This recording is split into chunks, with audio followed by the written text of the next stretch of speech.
సంఘంలోని Kondareddy guest house లో సంఘం sarpanch Nimmala Ramanamma, YCP నాయకులు రఘునాథ్ రెడ్డి మీడియా సమావేశం నిర్వహించారు. దివంగత మేకపాటి గౌతమ్ రెడ్డి భిక్షతోనే నేను సర్పంచ్ గా గెలిచానని ఆమె తెలిపారు. నేను వైసీపీలోనే కొనసాగుతానని, ఎమ్మెల్యే మేకపాటి విక్రమ్ రెడ్డి గెలుపుకు కృషి చేస్తానని తెలిపారు. ఇటీవల కొందరు బలవంతం మీద ఎమ్మెల్యే మేకపాటి విక్రమ్ రెడ్డిపై తప్పుగా మాట్లాడానని, ఎమ్మెల్యే మేకపాటి విక్రమ్ రెడ్డికి క్షమాపణలు కోరుతున్నానని అన్నారు. ఈ సందర్భంగా వైసీపీ నాయకులు రఘునాథ్ రెడ్డి మాట్లాడుతూ, సర్పంచ్ రమణమ్మ అమ్ముడుపోయినా ప్యాకేజీ స్టార్లను అనుసరించకుండా అరుదైన గౌరవం కల్పించిన వైసీపీ పార్టీని నమ్ముకుంటానని చెప్పడం ఆనందించదగ్గ విషయమని అన్నారు. సీఎం జగన్మోహన్ రెడ్డి ఎస్సీ, ఎస్టీలకు అనేక సంక్షేమ పథకాలను అందించారని పేర్కొన్నారు. సర్పంచ్ రమణమ్మకు రాబోయే రోజుల్లో ఉన్నతమైన స్థానం కల్పిస్తామని చెప్పారు.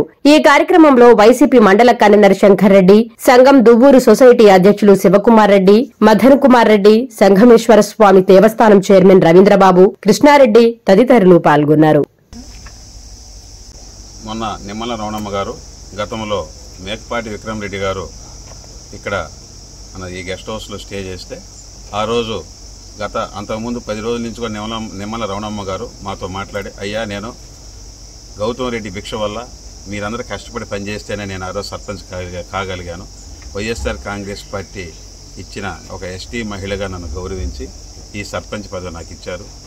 ఈ అరుదైన గౌరవాన్ని నేను కాపాడుకోవాలంటే నాకు ఏకైక మార్గం వైఎస్ఆర్ కాంగ్రెస్ పార్టీలో కొనసాగటం ఆ రోజు చెప్పడం. అయ్యా విక్రమ్ రెడ్డి గారు వచ్చున్నారంట, మేము ఆడ దాకా వస్తామంటే, అమ్మ మీరు ఆలోచించుకొని రండి అంటే, లేదు మేము ఖచ్చితంగా వైఎస్ఆర్ పార్టీలోనే కొనసాగుతామని చెప్పి రావటం జరిగింది. చెప్పి ఆ రోజు ఎమ్మెల్యే గారితో కలవటం, మా కండువా మేము పార్టీలో ఎమ్మెల్యే గారి చేత కండువా వేయించుకోవడం జరిగింది. తర్వాత జరిగిన పరిణామాల్లో కొందరు భయపెట్టి భయాందోళన చేసి ఆమె చేత ఆ రోజు ఇప్పుడు ఆమె చెప్పిన మాటల్లో మీరంతా కూడా విన్నారు. ఆమెను ఏకైక మార్గం జగన్మోహన్ రెడ్డి సంక్షేమ పథకాలు మా ఎస్సీ, ఎస్టీ, బీసీ, మైనార్టీ మహిళలకు నేరుగా ఒక నాయకుడితో సంబంధం లేకుండా నేరుగా మాకు అందించడం జరుగుతుంది. అదేవిధంగా ఒక గర్వంగా గౌరవంగా ఒక నాయకుడు మాకు ఈ విధంగా అందిస్తుండే, మాకు ఎందుకంటే ఏం కావాలా, ఆయన ఇచ్చిన పదవిని ఒక ప్యాకేజీ స్టార్స్ కొంతమంది తెలుగుదేశం పార్టీలోకి వెళ్ళిపోయి ఆ ప్యాకేజీ స్టార్స్ నేను అనుసరించను, ఆ ప్యాకేజీ స్టార్స్ని అనుసరించకుండా నాకు ఈ అరుదైన గౌరవాన్ని ఇచ్చిన పార్టీని నమ్ముకుంటాను.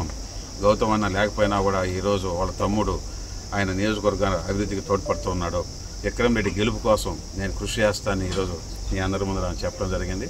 రాబోయే రోజుల్లో మన ఎస్టీ మహిళ అయినా కూడా ఆమె ఒక ప్యాకేజీలకు అమ్ముడు పోకుండా నేరుగా ఒక నిబద్ధతతో ఆమెకి ఇచ్చిన అరుదైన గౌరవాన్ని పార్టీ కోసం నమ్మి రేపు 2024 ఎన్నికలు కష్టపడి పనిచేస్తానని ఈరోజు చెప్పడం జరిగింది. అదేవిధంగా పార్టీని ఆయన సరైన ఇదిలో ఆయన గౌరవించి ఆమె స్థానాన్ని కోసం ఆమె రేపు భవిష్యత్తులో కూడా ఆయనకు ఉన్నతమైన స్థానాన్ని పార్టీ ఇస్తుందని ఈ సందర్భంగా మీ ద్వారా మనవి చేస్తూ సెలవు తీసుకున్నాం.